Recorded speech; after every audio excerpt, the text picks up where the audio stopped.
씨 뿌리는 자의 비유입니다. 예수님은 비유를 통해 말씀하시는 것을 즐기셨습니다. 마태복음 13장 34절에 비유가 아니면 아무것도 말씀하지 아니하셨다고 기록되어 있습니다. 비유라고 하는 것은 표현하고자 하는 대상을 다른 대상에 비유하여 표현하는 것입니다. 비유법에는 4종류가 있는데 직유법, 무엇같이 무엇처럼 무엇인 양 그렇게 말을 넣는 것이죠. 내 누님같이 생긴 꽃이요, 돌담에 속삭이는 햇발같이, 이게 직유법입니다. 은유법은 뭐냐면 연결어가 없이 은밀하게 나타내는 비유법인데, 내 마음은 호수요, 마음과 호수, 얇은 사 하얀 곡갈은 고이 접어서 나빌래라, 곡갈과 나비를 이렇게 같이 연결한 것, 이걸 은유법이라고 그렇게 말합니다. 풍유법이 있죠. 속담, 격언, 우화 등을 숭어가 뛰니까 망둥이도 뛴다더니 이렇게 인용하는 것을 풍유법이라고 말하고, 의인법이 있습니다. 사람이 아닌 사물을 사람처럼 표현하는 것이죠. 목마른 대지, 성난 파도, 꽃들은 노래하고. 꽃이 노래한 걸 들은 사람 손 들어봐요. 그것도 못 들으면 또 인생이 아닌겨. 예수님은 비유로 말씀하셨어요. 그 까닭은 하나님의 아들로서 하늘의 언어로 우리한테 전달하면 우리가 못 알아들으니까 땅의 언어로 쉽게 천국의 이야기를 풀어주심으로 우리와 소통을 시도하신 거지요. 3절 시작. 씨를 뿌리는 자가 뿌리로 나가서. 씨는 말씀이요, 어디다 뿌리냐면 밭에 뿌리죠. 그 밭은 사람의 마음의 밭을 의미합니다. 자, 팔레스틴의 농사법은 당시 직파법이었습니다. 이렇게 심는 것이 아니라 직접 뿌렸단 말이에요. 굉장히 쉬운데 효율성이 낮았어요. 왜냐하면 길가에도 떨어지고 돌짝에도 떨어지고 가시덤불에도 떨어졌기 때문입니다. 씨 뿌리는 자는 누구를 가리킬까? 농부, 목사, 복음을 전하는 성도, 우리 모두를 가르칩니다. 예수님의 말씀하시고자 하는 관심사는 말씀을 듣는 사람의 마음의 밭을 관심을 두고 하신 말씀입니다.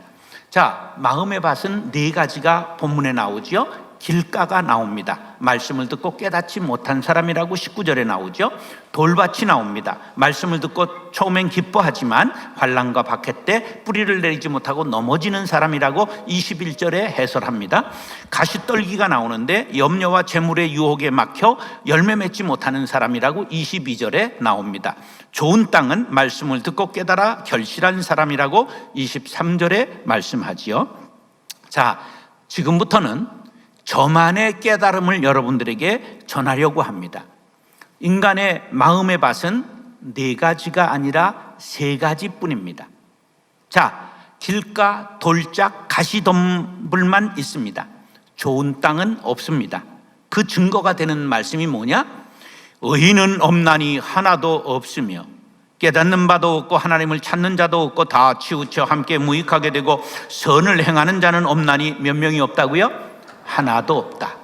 그런데 사람들은 보통 나만 예외 이렇게 말하고 싶어요. 아니야, 너도 민나 도로보 데스다. 이게 러시아 말로 우리 모두가 도둑놈이라는 뜻이에요. 사람은 이 좋은 상태를 유지하는 것도 아주 어려워요.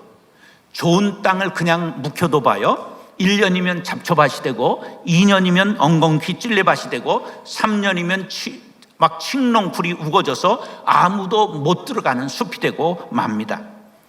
어려서 젖을 못 먹은 사람 평생 음식을 탐하게 되고, 가난하게 자랐던 사람 부자가 되었어도 하는 짓거리가 거지처럼 살아가는 경우가 많습니다. 부모에게 상처받고 학대받은 사람은 방어 본능이 발달하고 남을 사랑하지 못하고 상처를 줍니다. 사람은 자기 상처를 극복하고 내면을 들여다보고 치유받고 남을 치유하는 상처받은 치유자가 되어야 합니다. 한번 따라하시죠. 상처받은 치유자. 상처받은 치유자. 나도 상처받았지만 나보다 더 큰 상처를 입은 자들에게 나아가 그들을 치료하는 자가 된 그리스도인을 일컬어 상처받은 치유자, 운디드 힐러라고 헨리 나우엔이라고 하는 유명한 사람이 한 말입니다. 우리 모두가 상처받은 치유자가 될 수 있기를 축복합니다. 그러면 교회의 역할, 목사의 역할, 거듭난 그리스도인들의 역할이 무엇일까요? 그것은 제가 좋은 땅 만들기라고 이름을 붙였습니다.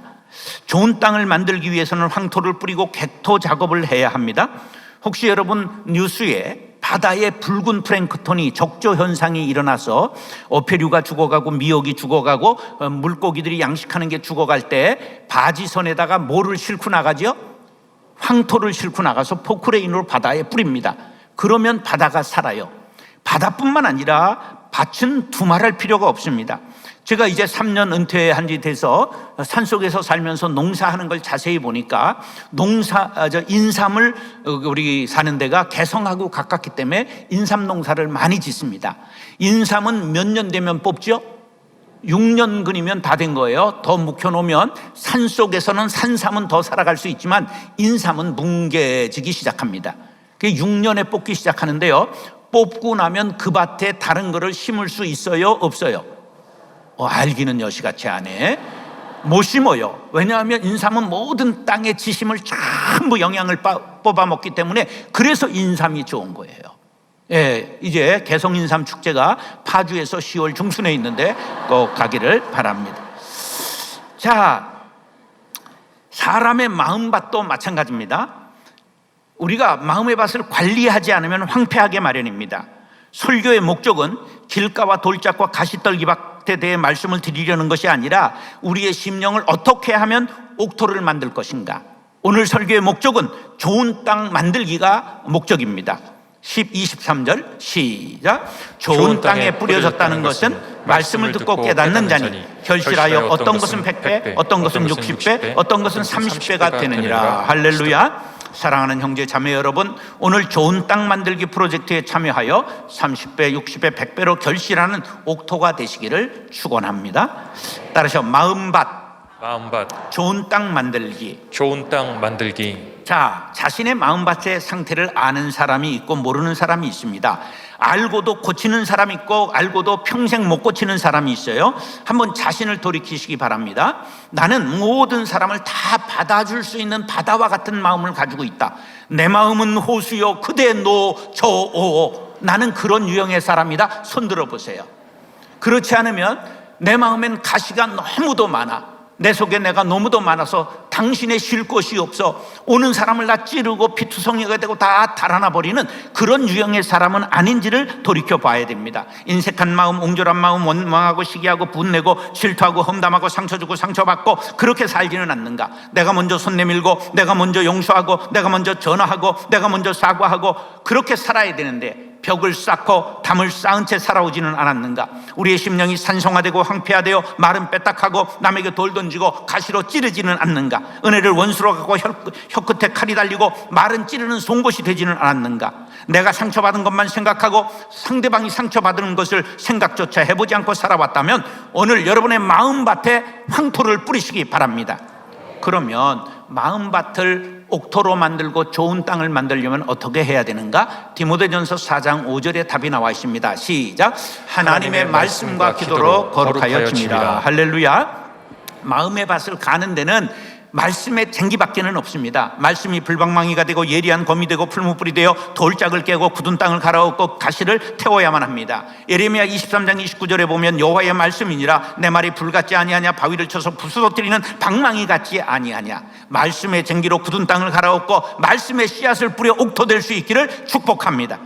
그 다음은 기도하며 자신의 문제를 성령의 눈으로 직시하고 회개해야 됩니다. 회개할 때 완악한 마음이 녹아내리고 새 마음이 됩니다. 에스겔 11장 19절에 보면 내가 그들에게 한 마음을 주고 그 속에 새 영을 주며 그 몸에서 돌 같은 마음을 제거하고 살처럼 부드러운 마음을 주리라고 약속하고 있습니다.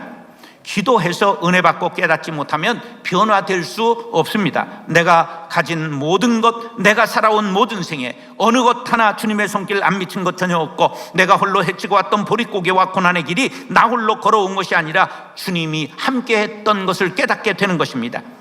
이것은 오직 기도의 능력밖에 없습니다. 기도가 만사를 변화시킵니다. 내가 진정한 그리스도인이라고 한다면 말씀보다 앞서지 않으리라. 기도보다 행동이 앞서지 않으리라. 우리가 다짐해야 합니다. 그렇게 될 때 성령의 인도하심을 받게 되는 것입니다. 사도행전 10장은 기독교 역사의 제일 중요한 장입니다. 왜냐하면 유대를 넘어 이방인에게로 복음이 최초로 전해진 것을 증거하기 때문입니다. 그런데 수제자 베드로가 이방인에게 최초의 세례를 베푸는데 이 사건에서 주목할 것은 세례를 베푸는 베드로나 세례받는 고넬료라는 로마의 백부장이나 모두 성령의 지시하심을 따랐다고 증거하고 있습니다. 자, 하나님의 사자의 지시하심을 따라 고넬료가 베드로를 모시러 종을 보냈습니다. 그랬더니 베드로에게 성령께서 말씀하시되 그들을 맞이하라고 말씀하셨습니다. 그들이 함께 성령의 충만함을 받고 고넬료와 그 집안 사람들이 모두 세례를 받았더라. 할렐루야. 사랑하는 형제 자매 여러분, 마음의 밭을 좋은 땅으로 만들기 원하십니까? 성령의 인도하심을 받으십시오. 그러기 위해서 말씀과 기도로 마음을 옥토가리 하셔서 좋은 땅 되시기를 예수님의 이름으로 축원합니다. 따라하시죠. 가정 좋은 땅 만들기. 좋은 땅 만들기. 하나님께서 세상에 직접 세우신 두 개의 기관이 있습니다. 하나는 가정, 하나는 교회입니다. 가정이 최초의 기관인데 에덴 동산에서 아담과 하와를 짝져 부부를 만드시고 가정을 만들어 주셨습니다. 그래, 가정은 어떻게 살아야 되느냐? 에덴이라는 단어의 뜻이 담겨 있습니다. 에덴의 뜻은 기쁨입니다. 여러분의 가정은 돈이 있습니까? 기쁨이 있습니까? 할 말이 없죠. 돈이 좋습니까? 기쁨이 좋습니까? 뭐니 해도 돈이죠. 그러나 여러분, 기쁨이 넘치는 가정을 만들어야 행복한 것입니다. 천국이어야 될 가정이 전쟁터가 되고 상처받고 자란 자녀들이 결혼에 대해 부정적이 되고 자녀를 낳지 않고 대한민국의 미래를 암울하게 만들고 있습니다. 21년 결혼은 19만 3천 쌍이 했는데 21년 이혼은 10만 2천 쌍이 했습니다. 법적 이혼을 하지 않고도 한 지붕 두 가족으로 사는 사람까지 이렇게 전부 합치면 얼마나 가정에 기쁨이 넘치는 가정이 있을까요? 가정은 안식처요, 행복의 원천이 되어야 됩니다. 가화만사성, 가정이 화목하면 모든 일이 잘 된다. 그렇습니다. 사철의 봄바람 불어있고 하나님 아버지 모셨으니 믿음의 반석도 든든하다. 우리 집 즐거운 동산이라. 가정은 사철의 봄바람이 불어야 합니다. 자, 이 찬송은 소설가이자 목사였던 늘봄 전영택 선생님이 작사하고 구두의 교수가 작곡한 믿음의 가정을 그린 가장 아름다운 찬송입니다. 가정을 좋은 땅으로 만들기를 원하시면 아멘. 그러면 먼저 성경적 가치관을 세워야 합니다. 공부해라, 출세해라, 공부해서 남주냐, 돈 벌어서 남주냐, 떵떵거리고 남부럽지 않게 살아라. 이것은 세상적 가치관입니다. 이런 것은 우리가 믿음의 가정은 바꿔야 됩니다. 하나님을 경외해라, 이웃을 사랑하라, 성실로 음식을 삼아라, 돈을 벌어서 나누고 베풀고 드리고 누리는 생애를 살아야 하느니라. 성경 말씀으로 자녀를 교육하고 성경적 가치관으로 가정을 세울 수 있기를 다짐하시면 아멘 하시기 바랍니다. 자녀를 그 다음에는 소유물로 생각하지 말고 인격체로 대해야 됩니다. 부모가 자녀를 자신의 마음대로 하려면 안 됩니다. 여러분들 혹시 지랄 총량의 법칙이 있다는 걸 아십니까? 한 사람이 일평생 떨어야 될 지랄이 총량이 정해졌어요. 그래서 사춘기가 된 아이들은 뛰어야 정상이지, 그게 사고 안 치는 애들이 비정상이라. 그런 아이들이 늦바람 나는 거예요. 그거는 깜빵 가요. 근데 어렸을 땐 다 면제되는 거예요. 그래서 아들은 깜빵 안 갈 정도로만 사고 치고, 딸들은 애를 안 낳을 만큼만 사고 치면 성공인 거예요. 아이들을 자유롭게 자율적으로 존중하고 뒤에서 밀어주고 기도하는 부모가 될 수 있기를 간절히 바랍니다. 그리고 배우자끼리 잡으려고 하면 안 돼요. 존중해 줘야 돼요. 이 대한민국 남자들은 쓸데없게 이런 소리예요. 첫날 밤에 잡아야 된다. 그래가지고 잡혀가지고 그냥 개 끌듯이 매일 끌려다니는 사람들을 많이 봤어요. 여러분, 부부는 잡고 잡혀야 될 사이가 아니라 존중해야 될 사이예요. 남녀 차이를 알고 각자의 개성을 존중하고 인정하고 높여야 됩니다. 남편은 아내를 종속물로 생각하는 전근대적 사고를 고치고, 아내는 돈 못 버는 남편이라도 무시하거나 버리면 안 됩니다. 부모가 사랑하고 존중하는 모습을 보고 자녀들은 사랑의 꿈을 키우고 바람직한 배우상을 그리게 되는 법입니다. 여러분, 복된 걸 복된 거로 알아야 된다, 그런 말이에요. 애들이 보는 데선 싸움만 하다가 방에 들어가 뭔 짓을 하는지 모르고, 그럼 가정이 어떻게 되냔 말이에요. 애들이 볼 때 그냥 뽁뽁을 쪽쪽하고 스킨십을 하고 그러면 애들이 고등학교만 졸업하고 나도 결혼해야 되겠다. 그래서 결혼을 해야 나라가 되고 민족이 쓰는 거 아니겠습니까? 아유, 나를 가족부의 여성가족부인가 거기에 장관으로 왜 안 시키는지 난 이해를 못하겠어요. 오늘 보니까 주님 제가 어머니입니다 이런 전달이 있더라고요. 이런 어머니 면허증도 안 따고 엄마를 하니까 이게 가정이 문제가 되는 거야. 이런 거를 했을 때 얼른 가서 입학해야 어머니 면허증을 받는 거예요. 여러분, 이런 면허증을 교회에서 따라고 기회를 열어주는데 어머니 학교 입학하시기를 간절히 바랍니다. 그래도 아멘 안 하는 것들 봐라요. 자, 에베소서는 우리들에게 이렇게 가르칩니다. 시작. 남편들아 아내 사랑하기를 그리스도께서 교회를 사랑하시고 그 교회를 위하여 자신을 주신 같이 하라. 자녀들아 주 안에서 너희 부모에게 순종하라. 이것이 옳으니라. 또 아비들아 너희 자녀를 노엽게 하지 말고 오직 주의 교훈과 훈계로 양육하라. 아멘. 사랑하는 형제 자매 여러분, 사랑의 황토를 날마다 뿌려 천국과 같은 가정을 만들게 되기를 예수님의 이름으로 축원합니다. 자, 이제 빨리 달렸기 때문에 시간을 한 4분 잡았어요. 이제 천천히 하도록 하겠습니다. 아직도 덜 늙은 것 같죠? 네.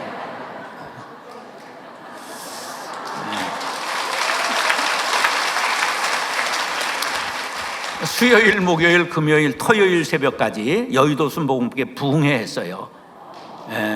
그런데 그래도 나도 이게 걱정하고 왔거든, 컨디션 때문에. 그 아침에 일부러 컨디션 조정하느라고 37분을 집에서 걸어왔어요.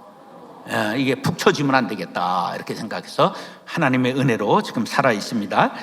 따라하셔. 교회 좋은 땅 만들기. 좋은 땅 만들기. 교회를 좋은 땅 만드는데 대표 농부는 바로 목사입니다. 목사의 역할이 지대하죠. 목회란 무엇일까? 목회하면 늘 고민했어요. 결론이 뭐냐? 길가, 돌짝, 가시떨기 같은 사람들의 마음의 밭에 계속 황토를 뿌려서 옥토를 만드는 작업이에요. 그러면 목사의 역할 중에 가장 큰 게 설교인데, 설교란 무엇일까 고민하며 연구했어요. 설교란 세상에 나가 돈 벌고 시험에 들고 세파에 시달려 황토가 바람에 날려가 황폐화된 성도의 심령에 황토를 뿌려 다시 옥토를 만드는 객토 작업이다. 사람이 고달프고 시련에 시달리면 심령이 피폐화되어 영혼이 산성화되어 본성이 드러나는데 말은 빼딱하게 하고 가시가 돋아나고 찌르고 대듭니다. 그럴 때 목사가 대거리하고 맞받아지면 안 됩니다. 어머니의 마음으로 품어야 합니다. 저게 젖이 부족했구나. 저게 지금 영적으로 배가 고프구나. 그래서 젖을 물리는 자애로운 엄마가 되어야 합니다.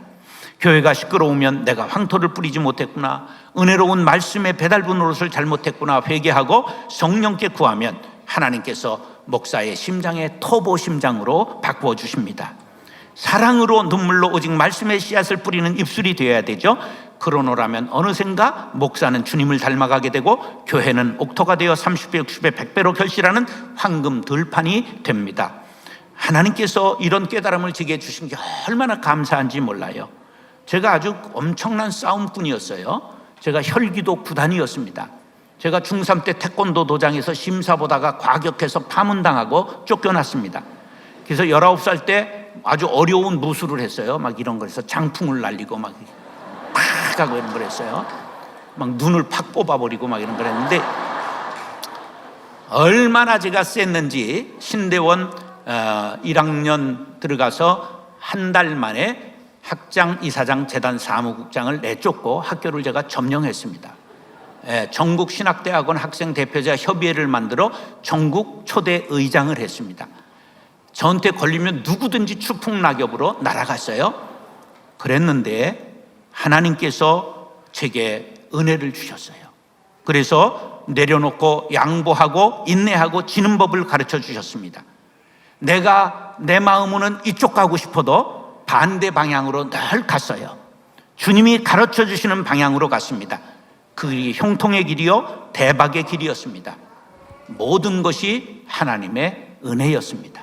교회의 존재 목적 본질이 세 가지가 있는데 구원의 방주가 첫째입니다.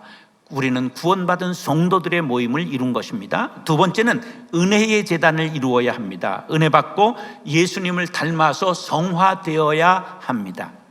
세 번째는 사명을 인식하는 것입니다. 세상을 하나님의 나라로 바꾸는 선교에 힘써야 합니다. 교회에 모여서 구원의 은혜에 감사하고 날마다 예수 그리스도를 닮아가기 위해 힘쓰고 애써 성화의 길로 나아가고 교회 밖으로 나아가 복음 전하고 선교하는 것이 본질입니다. 오직 성령이 너희에게 임하시면 너희가 권능을 받고 내 증인이 되라고 말씀하셨습니다. 성도는 영적으로 마귀와 싸우는 십자가 군병들입니다. 군대이기 때문에 조직과 체계를 갖추어야 됩니다. 군대는 명령과 복종에 의해 조직의 체계를 유지합니다. 교회는 사랑과 순종에 의해서 운영되어야 합니다. 하나님께서 저에게 이것을 깨닫게 하셔서 우리 교회 첫 번째 표어를 섬기는 교회를 만든 것입니다. 교회는 누구도 계급장 달고 지시하거나 명령하면 안 됩니다. 서로 섬겨야 합니다. 그 다음엔 아낌없이 주는 교회가 되어야 합니다. 주라 그리하면 너희에게 줄 것이니 곧 후히 되어 누르고 흔들어 넘치도록 하여 너희에게 안겨주리라. 너희가 헤아리는 그 헤아림으로 너희도 헤아림을 도로 받을 것이니라. 믿는 무리가 한 마음과 한 뜻이 되어 모든 물건을 서로 통용하고 자기 재물을 조금도 자기의 것이라 하는 이가 하나도 없더라. 청지기에게 내 것은 없습니다. 좋은 일 하라고 선교하라고 맡겨놓으신 하나님의 것, 주인의 것만 있을 뿐입니다. 하나님이 주신 물질을 가지고 교회를 세우고 선교사를 파송하고 가난한 이웃을 구제하고 인재를 양성하는 일에 힘써야 됩니다. 이게 본질이요. 교회는 본질로 승부해야 합니다. 본질은 내가 크게 되고 성공하고 이름을 날리는 것이 아니라 십자가를 지는 것이요, 하늘의 미랄이 되어 조용히 썩어서 사라지는 것입니다. 목사가 끝나고 이름을 날리는 것 좋은 것 아닙니다. 낙엽과 같이 그냥 사라져 버리는 것입니다. 주님은 소자에게 한 것만 기억하시고 하나님 나라를 위하여 헌신한 것만 기록한다는 사실을 기억하시기 바랍니다. 마지막으로 살리는 공동체가 되어야 됩니다. 제가 목회할 때 8월 휴가철이 끝나면 9월이 돼서 목사님 한 분 한 분을 면담했습니다. 그러면서 오지선다형으로 했습니다. 계속 있을래? 개척할래? 선교사 나갈래? 유학 갈래? 담임 목사 추천해 줄까? 고르는 대로 다 해줬습니다. 그분들이 훌륭해서 그렇게 해준 것 아닙니다. 저 유학을 10명 이상 보냈는데 박사 돼서 교수 되고 온 사람 한 명도 없는 걸 보면 알 수가 있잖아요. 그 사람이 훌륭하고 잘하고 못하고 상관없이 교회를 좋은 땅 만들기 위해 좋게 해줘야 되는 것입니다. 여러분, 제가 목회 23년 동안 한 사람도 교회에서 제명했다든지 상처 줬다든지 내쫓은 사람 들어봤습니까? 큰 문제를 일으킨 사람도 조용히 해결을 했지 그 누구에게 망신을 주거나 그렇게 하지 않았습니다. 왜 그랬을까요? 하나님이 좋은 교회를 만들기 위해 그렇게 하라고 하셨기 때문입니다. 그 누구도 교회에서는 죽이면 안 됩니다. 약자를 만들면 안 됩니다. 상처받게 해서는 안 됩니다. 당사자뿐만 아니라 주변의 사람들이 상처받고 마음이 굳게 되고 가시밭이 되기 때문입니다. 사람 중에는 약자를 동정하는 형의 사람이 30%가 있습니다. 누구를 약자를 만들어 내쫓게 되면 다른 사람들이 마음에 칼을 품습니다. 그것이 부메랑이 되어 나에게 다가오는 것입니다. 교회를 모든 일에 옥토로 만들고 행동하고 결정해야 됩니다. 그러면 교회가 옥토가 되고 좋은 소문이 나고 저절로 열매를 맺습니다. 교회를 개척하고 분립하고 선한 일하고 덕을 쌓는 것은 샘을 깊이 파는 것과 같습니다. 헌혈을 하면 더욱 건강해지는 것과 같습니다. 교인을 나누어 주는데 교회는 더 건강하고 성장합니다. 우리 교회 제가 하는 동안 전도 행사를 한 번도 하지 않았는데 6만 명이 등록했습니다. 사모하는 영혼들이 몰려옵니다. 이것을 계속 반복하면 교회가 강해지고 좋은 땅이 되는 것입니다. 사도행전 20장 35절로 결론을 맺습니다. 시작. 범사에 여러분에게 모본을 보여준 것과 같이 수고하여 약한 사람들을 돕고 또 주 예수께서 친히 말씀하신 바 주는 것이 받는 것보다 복이 있다 하심을 기억하여야 할지니라. 아멘. 사랑하는 형제 자매 여러분, 거룩한 빛 광성교회를 좋은 땅으로 만들기를 다짐하시면 아멘 하시기 바랍니다. 실천하여 행복한 교회를 만들 수 있게 되기를 예수님의 이름으로 축원합니다.